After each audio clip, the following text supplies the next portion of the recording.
It's the best case of instant karma you've ever witnessed. The company I work for requires you to pass a series of tests to be considered for employment. First test is general knowledge, just to drop out people who aren't that bright. I took my tests with 30 other people that day and 20 of them failed this test. 10 left. Second test was general knowledge part 2 and a further 7 people failed the test, leaving just 3 people left. The tests take a total of 8 hours and there are breaks in between.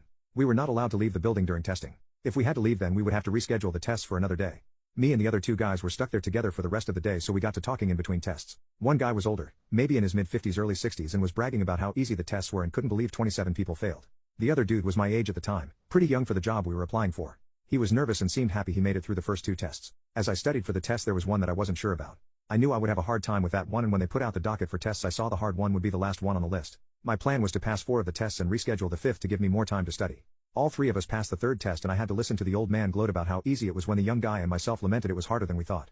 The young man said he knew all the math parts but the theory and hardware parts would be the most difficult for him. I said the math would be hard for me, but I was confident with the hardware stuff. I was bluffing, of course. I studied using old Navy manuals that didn't have anything about newer hardware, so I was ignorant to that stuff. I too was strong in the math part because I found out we would be able to use calculators and my father-in-law gifted me a scientific calculator. The old man called us both stupid if we thought that was hard and was in for a shock if we actually got the job.